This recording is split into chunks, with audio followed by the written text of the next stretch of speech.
Halo guys, ketemu lagi dengan gue Sofyan. Dan kali ini di video ini gue bakal ngomongin dengan test ride waktu gue di MS 2022 kemarin. Gue bikin video terpisah karena bakal panjang banget kayaknya kalau dijadiin satu. Ya jadi kemarin tuh gue waktu mau test ride sebenarnya bingung mau motor apa. Tapi pas gue tanya sama apa tuh namanya orang yang jaga, bisa apapun. Jadi kalau dan gak ada batasannya gitu, lu mau semua motor yang ada di situ cobain silahkan. Cuman gue sebenarnya yang paling penasaran itu adalah Kawasaki ZX250, 250 ZX25R. Tapi sayangnya saat itu katanya lagi trouble motornya. Jadi ya oke fine. Padahal itu motor inceran yang pengen gue cobain. Tapi akhirnya nggak dapet, nggak bisa. Dan gue bingung di situ mau motor apa. Jadi gue cuman ngelis kalau nggak salah 4 motor doang yang gue istilahnya ya aneh-aneh lah, pokoknya gue cobain yang istilahnya nggak jarang buat di jalanan. Yang gue cari di listnya itu ya udah gue cobain aja yang aneh-aneh. Jadi gimana impresinya, yaitu langsung aja kita ke motor yang pertama, yaitu di sini ada motor BRP Ryker 900 3 roda 900 cc, 85 horsepower kalau nggak salah, dan 58 Nm of torque. Cukup gede. Cuman gimana impresinya, kita lihat dulu videonya pas gue ngendarain si BRP ini, oke? Ya, oke. Untuk awal mula ini motor nggak jatuh dan nggak bisa miring. Oh ya. Sistem fungsinya hampir sama kayak mobil. Jadi cuma ada rem sama sepeda doang. Nah, remnya itu berfungsi untuk depan belakang. Jadi ketiganya kalau di rem, ketiganya udah. Oh iya, cuma kaki doang aja. Nah, tapi kaki rem harus tetap standby di kaki. Kaki kiri juga nggak boleh turun sama sekali, karena nggak kayak motor biasa kalau begini itu jatuh. Itu untuk awal mula motor, gasnya hampir sama. Coba biasa, tapi diputarnya ke depan dulu dia kalau untuk nyalain. Tapi sambil di starter. Starter dulu baru putar. Rem untuk rem. Dia nggak ada sistem netral, jadi nggak bisa digeber-geber atau dibelayar-belayar di kayak motor biasa kan. Di netral bisa digeber-geber kan, dia nggak bisa. Nah ini fungsinya untuk persnelingnya, dia hanya ada maju dan mundur. Gitu. Jadi ini mundur, ini maju, tapi dia nggak berfungsi kalau rem tangannya masih keadaan di atas. Tapi kalau saya turunin, dia berubah jadi front. Kalau saya ke belakangin, dia berubah menjadi rear, mundur. Oke. Itu. Jadi kalau saya tarik lagi ke atas, dia berubah jadi parkir lagi dan nggak bisa berfungsi di gas. Nah untuk awal mula majuin, turunin ke bawah rem tangannya, kaki tetap standby di atas. Nah oke. Terus dorong ke depan. Nah dia berubah jadi front dan bisa langsung jalan. Untuk posisi belok agak lumayan butuhkan gerakan badan ya. Untuk rute nanti ikutin arahan Marshall aja. Tetap hati-hati, jangan kebut-kebut karena di sini juga banyak yang tes juga, banyak orang juga. Oke, silakan bang. Ada nggak kan kayak mobil bener-bener kalau apa namanya? Tapi kalau mobil kalaupun matic dilepas remnya kan jalan gitu ya. Ini kan gitu juga. Ya, gitu. Jadi konstan untuk itunya agak lumayan, dia agak konstan. Reaksi untuk gasnya juga agak lumayan. Biasanya sih nggak ada ininya. Nah, kalau biasa naik motor kan nyari rem depan tuh. Nah, ini nggak ada rem depan, cuma hanya ada di kaki aja. Gitu, makanya dianjurkan untuk tetap standby di kaki remnya, dan kaki kiri juga tetap standby. Gitu. Jadi kalau ada kata ada apa-apa, nanti tinggal tarik aja rem tangannya, dia kembali menjadi parkir lagi. Oh, gitu. Oke, Om, coba deh. Siap, silakan. Oke guys, sorry untuk video kali ini terpaksa gue voice over karena nggak masuk ke mic eksternal gue. Jadi gue voice over aja biar jelas suaranya.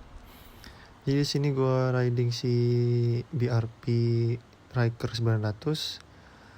First impression gue itu di sini gasnya ada delaynya pas awal-awal dari itu, jadi nggak jalan gitu. Mesti gue agak dalam dikit baru jalan. Dan di RPM rendah gini tuh rasanya aneh gitu ya. Soalnya rasanya tuh berat gitu jalannya, kayak mesinnya tuh ketahan gitu. Jadi mesti kayak yang gas itu enakan ini dibukanya agak dalam. Kalau rem dalam gini tuh malah kesannya jadi berat. Dari gasnya, dari stangnya itu jadi feelnya berat karena RPM rendah gini. Cuman kalau nggak salah cuman 2000-an kayaknya gue main ini RPM. Jadi tuh feelnya berat gitu loh. Dan nah di sini itu di rem tangan situ ada di sebelah kiri. Rem di sini nggak ada, kanan kiri stang itu kosong, nggak ada handle apa-apa. Semua rem di kaki kanan jadi satu, sekali injak tiga-tiganya bekerja. Terus apa lagi ya? Nah itu suspensinya itu bentingannya menurut gue cukup keras. Kalau jalan pelan gitu. Nggak tahu sih kalau kecepatan tinggi ya. Temen yang gue sini itu lumayan keras sih pas lagi jalan kayak tadi gitu pelan. Nah terus setelah jalan begini gue nggak bisa ngetes itu sih jauh-jauh. Soalnya kan ya terbatas juga ya apa tuh jalanan test ride-nya. Mungkin kalau nge-cruise panjang gitu kayaknya sih baru enak ini, berasa nih motor enak. Cuma kalau cruise gini ya nggak worth sih sebenarnya. Ini gue coba gas sedikit, enak sih langsung nendang dia tuh. Cuman ya balik lagi terbatas tracknya, banyak orang test ride juga, jadi nggak berani gue buat ngegas jauh-jauh. Untuk posisi ridingnya sih enak ya, of course kayak gini nyantai banget. Stangnya lebar, tempat duduknya juga enak. Dan single seater doang ya, nggak ada jok belakangnya. Nggak tahu sih ya kalau aksesoris officialnya mungkin ada atau gimana, gue kurang tahu sih ya. Biasa injak dulu baru tarik. Ini injak dulu apa ya? Tarik ke belakang. Injak. Keras ya? Enggak. Gini ya?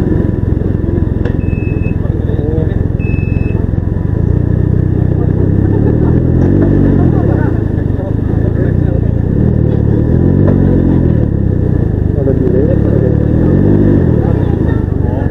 Oke, dorong lagi ke depan dan tarik ke tangan. Sip, engine cut. Oke, thank you. Oke. Oke, motor yang kedua itu adalah Royal Alloy GP150. Motor ini bentukannya yang kita tahu seperti saingannya Vespa.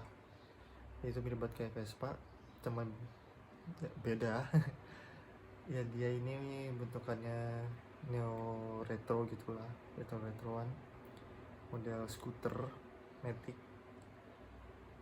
Tapi dia udah mulai semuanya digital, speedometer digital, suspensi depan itu 2 gitu, unik sih. Jadi gimana impresinya? Kita lihat dulu video waktu gua riding si Royal Alloy ini, oke? Oke, ini dia Royal Alloy GP150. Jadi ATPM-nya itu Utama Corp. Ini pemain baru sepertinya ya di Indonesia. Mobil retro skutik gitu. Cuman ini udah disesuaikan dengan zaman. Full speedometer ada full digital dan full LED juga lampu-lampunya.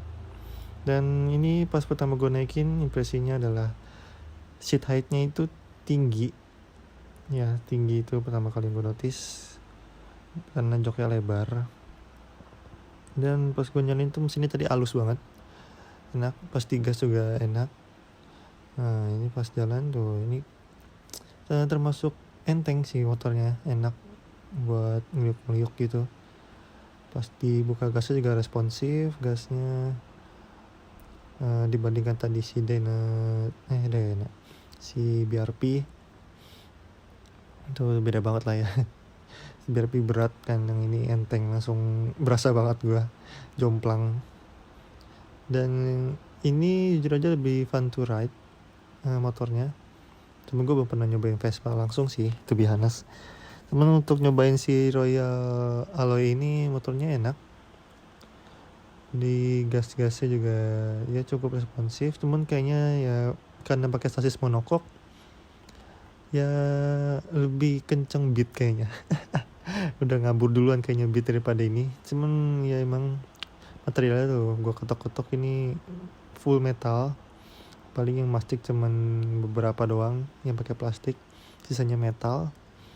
makanya ini bobotnya kayaknya lebih berat. Makanya pas kalau di puncak larinya tuh ya kayaknya berasa kencengan beat. Ya nggak terlalu banyak komen sih menurut gua, lucu motornya dan enak juga dipakainya.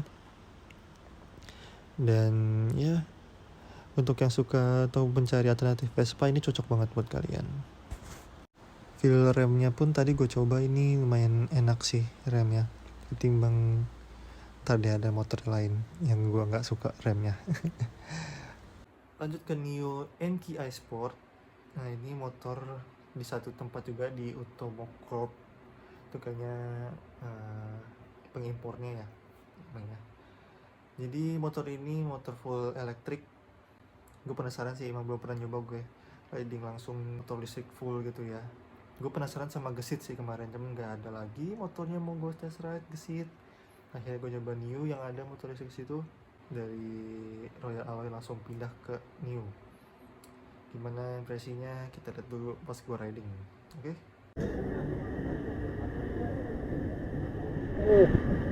Sekarang nextnya kita coba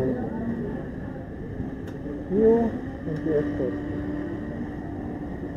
Ada kayak motor biasa aja, kita ada tulisan ready dia Pak jalan.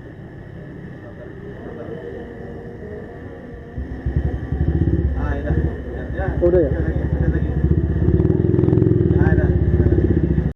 Nah tadi gue baru tahu caranya nyalain motor listrik. Mesti ada ready-nya dulu baru bisa jalan, karena nggak ada sama sekali suaranya. Gue bingung di situ. Dan pertama kali jalan di sini, impresi gue yang lucu adalah ini motor udah bener gak ada powernya, gak ada torsinya. Kayak yang aduh gue udah gaspol, ini mana tenaganya. Kalau lihat di speedometer tuh itu beda mentok 19 atau nggak nyampe 20 itu. Padahal gue udah gaspol. Dan itu kayaknya problemnya ada di modenya sih. Dan ini gue coba-coba tuh ganti pencet-pencet modenya, itu kayaknya nggak kerubah sih. Gak ngerti gue cara gantinya gimana atau mencet tombol apa. Temen di speedometer itu ada tulisan eco yang terakhir gue inget. Dan itu kayaknya yang bikin problem, jadi powernya nggak ada. Tadinya cuman 20 paling kenceng, karena modenya itu sih kayaknya. Cuman gue ganti-ganti nggak bisa. Untungnya motor ini enteng, tapi untuk notice juga ini motor untuk dalam kota doang ya, jangan sampai jalan jauh-jauh banget, karena yang gak ada larinya gitu. Kasihan kalau nanti dibawa jauh-jauh bakal kebanting sama yang motor-motor bensin. Ya cuman ini berdasarkan dari kebiasaan aja sih, emang belum kebiasa aja sama motor listrik, jadi nggak ada suaranya, cara ridingnya, cara starternya, ya dan kawan-kawannya. Mesti emang terbiasa dulu sih sama motor listrik ini. Cuman emang untuk awal-awal sekarang sih menurut gue emang belum banget sih motor listrik ini, karena masih kebanting sama yang motor bensin. Tapi untuk masa depannya ini bakal ada prospek bagus sih. Sayangnya emang motor-motor yang butuh istilahnya cc-nya gede gitu belum banyak di pasaran. Masih kebanyakan skuter kecil gini. Jadi ya jarak tempuh dan speednya itu masih kurang banget menurut gue. Next, motor terakhir itu motor keempat, ada Royal Enfield Himalayan. Gue ekspektasinya to be honest cukup tinggi di Royal Enfield, dimana kayaknya impresinya motor itu fun to ride gitu loh. Tapi pas gue coba itu ternyata nggak sesuai ekspektasi gue. Atau mungkin gue nya yang kayak yang kurang suka motor-motor genre kayak Royal Enfield gitu ya. Ya nggak tahu juga sih. Ya kita lihat dulu aja deh video yang pas gue riding si Royal Enfield ini, oke? Oke, ini motor yang terakhir itu Royal Enfield Himalayan. Ini pas pertama kali gue naikin langsung lumayan tinggi sih motornya, dan tegak banget riding posisinya. Dan ini pas pertama kali gue coba itu koplingnya lumayan keras dan jauh banget itu koplingnya menurut gue. Gue sini sempet sampai mati dulu sekali mesinnya gara-gara koplingnya tuh nggak dapet. Akhirnya gue pelan-pelan nyoba baru bisa jalan. Dan jujur aja gue ngeri sini bawahnya karena motornya berat banget coy. Gue ngeri miring yang nggak gue kayak expect gitu, yang tiba-tiba dan jatuh gitu kan. Ya, dan pas pertama kali ngegas di sini motornya berisik karena ini knalpotnya pakai knalpot racing. Motor itu berisik banget, suaranya kenceng. Dan di sini powernya itu bawahnya itu nggak terlalu ngejambak sih, enak, masih nggak jengat-jengat powernya. Mesti yang ditarik dulu agak dalam baru narik nih powernya. Untuk apa namanya, masih coba nikung-nikung gitu sih. Ya kalau pelan begini berasa banget ya beratnya ya. Emang mesti di jalan, berasa jalan jauh dulu ini motor emang, karena perutukannya kan buat jalan jauh ini motor.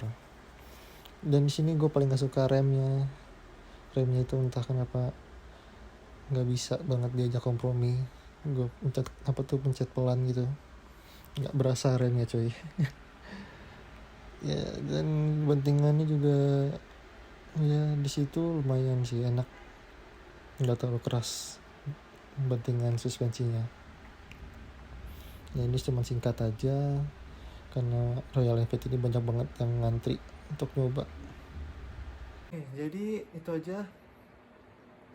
Nah, pelajaran kali ini yang bisa diambil adalah coba kalau kalian mau beli motor, terutama motor mahal ya, please coba kalau bisa test ride dulu, karena itu penting menurut gua biar nggak nyesel lah kemudian hari. Kalian istilahnya pengen motor ini nih, terus pas udah terlanjur beli dan feel motornya itu nggak enak, gue sih bakal kecewa ya. Gue istilah kata nggak nyaman tuh ya rasanya ya, pas udah kebeli pengen jual lagi. Jadi kalau bisa kayaknya mending test ride dulu, kalian tahu feel, kalian tahu karakternya, powernya itu motor gimana, barulah kalian bisa decision mau beli itu motor apa enggak. Jadi istilahnya kalian nggak wasting money gitu loh di motor. Oke, segitu dulu video vlog di test ride ini. Terima kasih udah nonton, sampai ketemu di video selanjutnya. Oke, bye, thank you.